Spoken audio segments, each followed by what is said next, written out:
All right. Welcome back, one and all, ladies and gentlemen. Jaleel Investor here of Summit Funding, your loan officer, and myself, Darius D. Coleman, or D. Thomas State.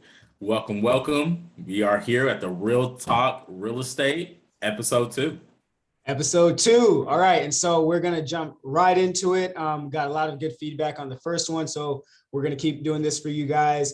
For today's scenario, we're going to be talking about a Fannie Mae home ready conventional purchase versus the ever famous FHA loan. All right. Really excited about it. Drum roll, please. All right. Let's get into it. All right. So a few remarks before we jump into this. Actually, FHA loan, most typically really popular because more people know about it. All right. Most people would think, oh, conventional, you have to put 20% down. That's not the case. All right. And then the lower down payment program was the FHA. And they've made that really popular. The Federal Housing Administration has done a very good job of marketing themselves and providing home ownership to a lot of people. I do like to use the FHA loan when it's the right tool to get the job done. Ultimately, all of these loan programs are tools. They're not end all be all. You don't have to use a conventional loan every time you buy. You don't have to use a FHA loan every time you buy. It is there are tools in the pocket for you as the buyer to get the job done ultimately, which means getting into home ownership. So we're going to look at these purchase side by side. $600,000 purchase for this client. Okay. And let's break into how we got to where we got to just by going down the line. Okay. So the down payment, for one, the down payment on the FHA loan is $21,000. The down payment on the conventional loan is $18,000. Wait, Jaleel, what? The down payment's lower on conventional? Crazy, right? Well, the reason being is that this is the home ready 3% down conventional loan. Yes, you heard that correctly. 3% down. So Fannie Mae, the conventional loan, they decided that they wanted to create a loan program that would be really good for first-time home buyers and be a little bit more attractive than their FHA counterpart. Hence the Fannie Mae Home Ready 3% down conventional loan. If you're a first-time home buyer, you need to know about this loan program because you're going to save yourself a lot of money by using it. All right. So that's the first thing off the bat. It requires less money into the deal up front with the 3% down conventional over the FHA loan. All right. Now let's get to the next part. Obviously the loan amount is a little different because the down payment is a little different. The interest rate. So for this customer, we're looking at a sub 740 credit score, meaning the credit score is less than 740 for their FICO score. And the interest rate on this FHA loan is actually better than it is on the conventional loan. So the question might be, why is that? Well, what I have found in my business practice, and this might not be the same for everyone, but what I've observed in my business practice with my customers is that if your credit score is less than 740, typically your interest rate with a conventional loan tends to be a little bit higher. All right. You're considered a little bit more risky. And so once your credit score is past 740 for conventional loans, you're pretty much in pretty good standing when it comes to the rate stuff. But of course, we can detail what your interest rate will be when at the time you make loan application. So just putting that out there for compliance sake. This is not quoting on an APR here, and we can get into all that stuff as well. However, I digress. If your credit score is less than 740, typically you're going to get hit a little bit harder on that rate. But is having a higher rate going to give you the lower payment? I don't know. Let's find out. You have a lower rate on this FHA. FHA tends to be a lot more forgiving than the conventional loan. Again, FHA is like Mother Teresa. Conventional loan is like, I don't know, like your generous great-great-grandfather. That's like, hey, let's just get the deal done. I'm gonna give you the money. And FHA is like, I don't care what your FICO is. Let's do business. Kind of. Obviously, that's not the exact case. So when we get down to total monthly payment, we can see that the FHA loan has a higher monthly payment than the conventional loan. All right. Kind of wild on how that is, that you can have a lower interest rate, but a higher monthly payment. And the reason for that is private mortgage insurance. All right. Now, private mortgage insurance, again, is kind of like the small price you pay for putting less than 20% down. Ultimately, what private mortgage insurance does is it provides insurance for the bank in case that you, the buyer, foreclose. So you're paying for their insurance, you're covering their rear, and you have to pay that if you have less than 20% equity or less than 20% down payment if you're just getting into the property. All right. So that PMI, let's break it out. Let's see if we can go. We're going to click the more info tab here, and we can look at mortgage insurance side by side. Now, for both of these loan programs, okay, conventional and the FHA, you're paying private mortgage insurance. Why is that? Well, with this scenario, the 3% down conventional and the 3.5% down FHA, it's obviously less than 20% down. So if you put less than 20% down, you're going to pay private mortgage insurance. The private mortgage insurance for this customer was a little bit higher on the FHA loan than it was on the conventional loan. All right, but there's something else that you need to pay attention to if you're going to end up using an FHA loan. All right, so we're going to go to this closing cost, and we're going to go to this right here. This is this UFMIP. What does that stand for? Upfront mortgage insurance premium. Okay, this is a closing cost that can be paid out of pocket at the closing table, which is set up here, or for an FHA loan, your upfront mortgage insurance premium can be financed. All right, so you do have that option as well. Maybe if we want to reduce some of our cash to close and we can afford to, increase our monthly payment a little bit and finance this closing cost fee for a purchase with the FHA loan, you can actually finance your upfront mortgage insurance premium, in which case it would probably make your cash to close a little bit less than the conventional. But that's something that you're paying when you're getting an FHA loan. All right, so you're paying mortgage insurance, and then you're also paying this upfront mortgage insurance premium. It can be financed or paid for out of pocket. Either way, it's another added cost to your closing costs. So for this scenario here, we're looking at both of these side by side, and D time is going to be your time to speak here pretty soon. But thank you guys for rocking with me thus far when we're looking at the home ready 3% down conventional loan versus the FHA loan. Who's going to be the winner in this? Well, let's look at how much interest in mortgage insurance we're paying over time. So going down here into this box, over the next 15 years, we're going to pay about $477,000 or $477,111.23. Over here with the conventional loan, $462,645.30. All right, so we're saving, what is that? Almost like a little over 10 grand, give or take, there in interest paid over time. So for this scenario, for this customer, the home ready 3% down conventional loan was the loan of choice. This was the one that they wanted to go with. It's going to be a better long-term play. It was a short, less monthly payment, or at least, saving money on the monthly payment, and the cash to close was less as well. So Fannie Mae 3% down home ready won the day. Now we can talk about the specifics on qualifying for a home ready loan. You do have to, there is an income limit there, and you do have to have a income that is at or below the area median income. And we can talk about that more specifically if you have that question. So put that in the comments if you want to know. We can always, talk on the side with that there.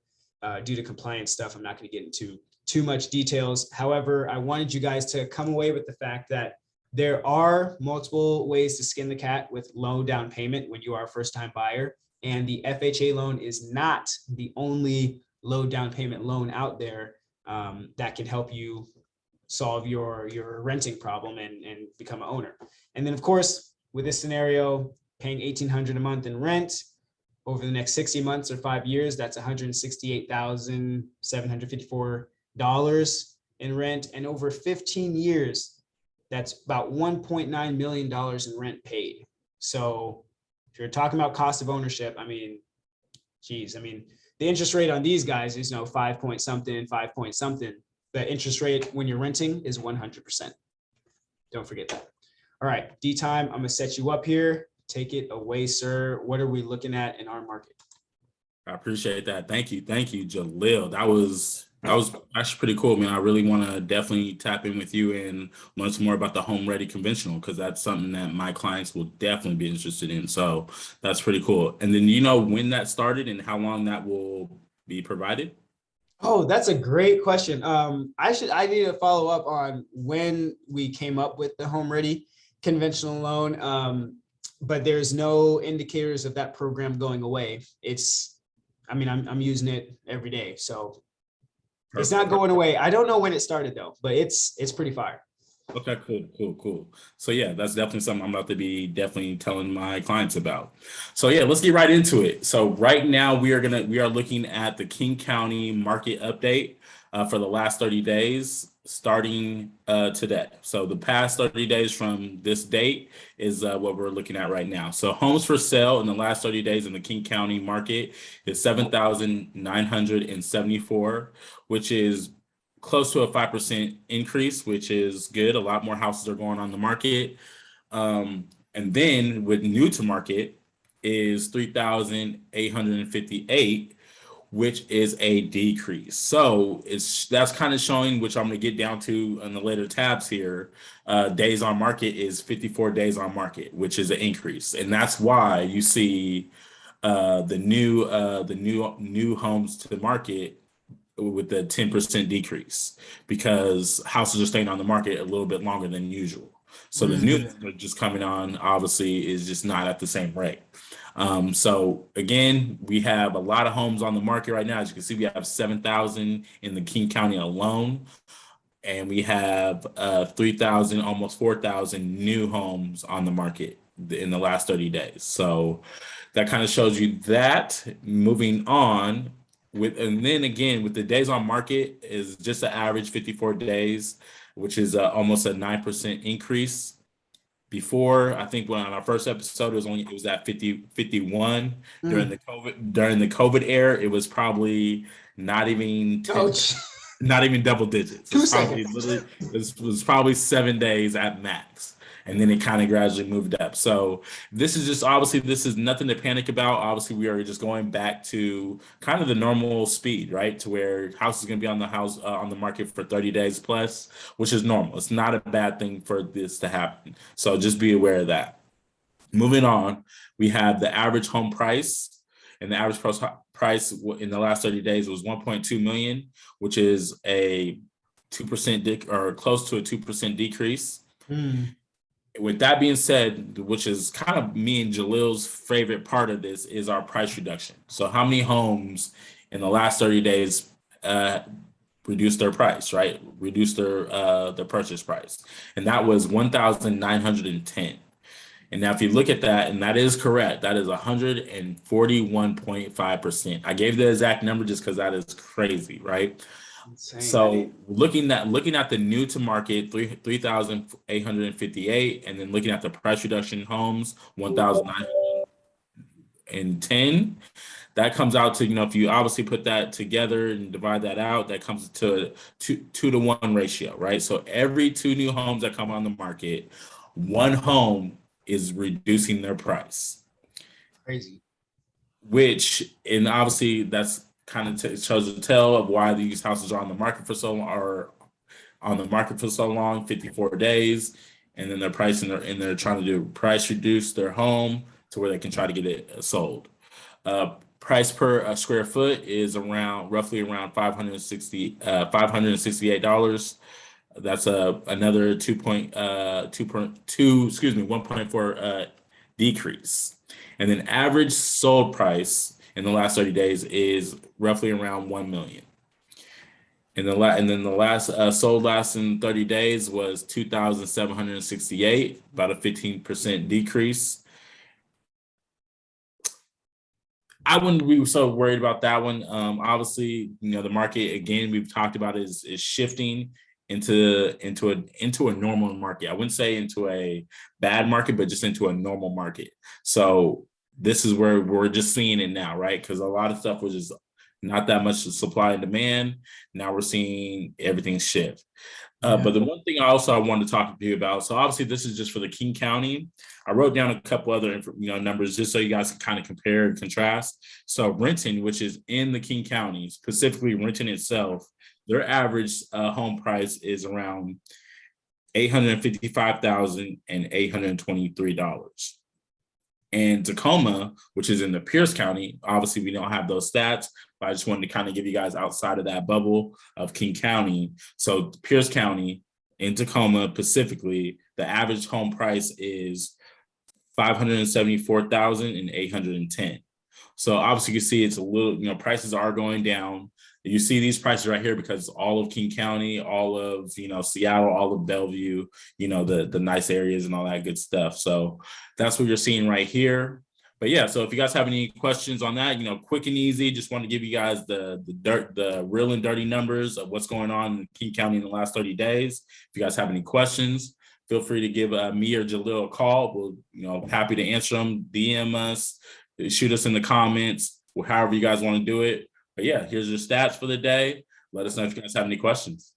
Love it, D-Time. And one of the biggest things I love looking at, especially in this shifting market, is the increased price reductions. Like for buyers, that's so encouraging, so empowering, because the question, it was like, if you wanted to win a home in like the COVID era, we call it, 2020, 2021, maybe like the first few months of 2022, it wasn't like, you weren't celebrating when you got pre-approved, which is the craziest part. Like you got pre-approved. Okay, that's great. Now you need to hope to God that you can come in like $50,000, $100,000 over asking price to win the deal and waive everything and possibly cover the appraisal gap, which we can talk more at length of what an appraisal gap is and the crazy things we had to do to get deals done on another episode. Let us know in the comments if you're interested in that. But like, I don't know, I guess what are kind of some of your thoughts just with customers that you've been talking to that are like, what's kind of the general consensus that they're starting to have, or at least buyers starting to have with this market so far that you've been seeing? Great question. So with my opinion and what's going on in my world, a lot at first, especially when everything was shifting, a lot of buyers were scared of the market. Oh my God, interest rates are going up. They're too high. But it's because we got conditioned to this crazy world of low interest rates, being the lowest it's ever been. And it wasn't normal, right? So where we had 2 years of 2%, 3%, and then all of a sudden, like you said before, we had the fastest growth rate in history, and we went all the way to 5% or high fives, all the way to 6%. And so a lot of buyers were scared. It either pushed them out of their price range or the type of houses they want. And it was kind of discouraging, like, oh, I'm gonna wait till it goes back down. But now they're realizing that nothing's really moving that, in the pace that it was, right? So where now they're kind of realizing, okay, purchase prices have gone down or they've stalemated, but not, like you said, before, they're not 50K over asking, they're not 100K over asking anymore. There's not 36 offers on a house. Everything's tapered down, right? So now you might see three offers on one house, and then it might go at asking. It might not go 50K over. It might go a little bit under, right? So those are something that buyers are starting to see. So now they're starting to come back into the game. And what I mean by that, now they're starting to look to buy again, looking to show more interest. And now, but the thing is, they have to come to a lender like you, and they gotta have to revamp their game plan to where they might not be able to get the 650K house anymore. They might have to go to 600. Right. No, absolutely. Absolutely. So that's just something, and again, it's all about your price point. It's all about your break-even point. Does it make sense? And most of the time it does. You just gotta change the play. I'm a sports guy, so you just gotta change the playbook or change the play, right? Just like what Peyton Manning used to do, Omaha. That's him changing the play. And that's all you gotta do, right? So it's just, you just gotta change the play with Jalil. He'll tell you what you need to do and what you can do and what the best option is, right? And then maybe you are eligible for the home ready conventional. You might not have to use a FHA. Like you said, there's different options to go through when you're looking to get your loan, right? So there's FHA, there's conventional, there's VA if you're obviously in military, and then there's different types of conventional, and then there's additional programs that can help you with your FHA. So there's so many different ways you can go about it. And then just to, to finish off your question, my client, the clients that I've been working with, they see it now, right? So now my clients are starting to come back to me saying, hey, yeah, we want to look again, but they're still nervous though, because they're scared something might happen, but it's okay. You'll lock yourself in. And then the thing that I try to tell people about the homes or the real estate market, it's a great investment because there's so many things you can do with it. Let's say you do buy high. Eventually you will be able to refinance and bring it back low or lower than what you're at. Let's say, you're trying, you're looking for your first home. You can live in it. You can rent it out. Obviously, after your 2 years, you stayed in it. If you're on FHA or if you're conventional, it all depends on what situation you're in. You can rent it out. You can refinance, like we talked about.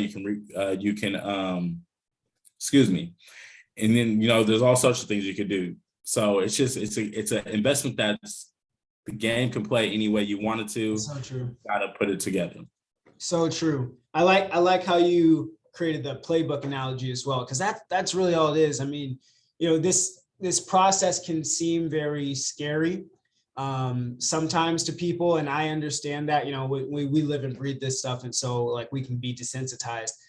However, I found that with working with customers over the last few years is that oftentimes what is most unknown is what is scary. We associate fear with the unknown, but once you start immersing yourself in some of these videos, asking questions, and just start consulting with the people that do this day in and day out, will help you to see. And I'm hoping that we're able to communicate with you that there is a way. Like you might think your expectations and your reality, there might be a gap there, and our goal is to help you fill that gap and let you know that like, just because, my credit score, I have issues with credit. Okay, well, we got solutions for that. Okay, well, I don't have all the down payment. Hey, well, we got solutions for that. Okay, well, I'm looking for a property in this neighborhood and it has to look like this. Okay, well, you might think that the property that you want is only in this neighborhood, but Darius might be able to pull up a search, check on the MLS, the multiple listing service. Or is that what that's called? Is that what it stands for? I'm not even sure. Yep. So where he has a whole database of all the properties that have been listed on the market.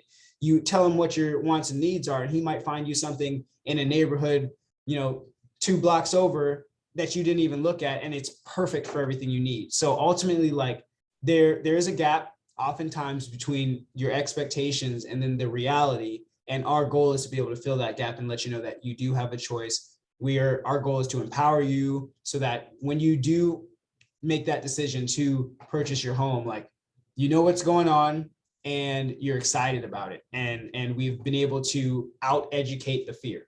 So keep rocking with us, because we're going to keep bringing more content, more videos, until like it keeps steamrolling and we're side by side with EYL one day. Yeah. You never know. So anyways, that's me signing off. Jalil Vester, your home loan officer, finance guy, and yeah. There's D Coleman, D-Time Estate. It's about that time. Y'all come holler at us, check us out. We'll bring that information to you, and we appreciate you guys in advance. All right, appreciate y'all. We're gonna keep the fun in funding. Like that. All right. All right.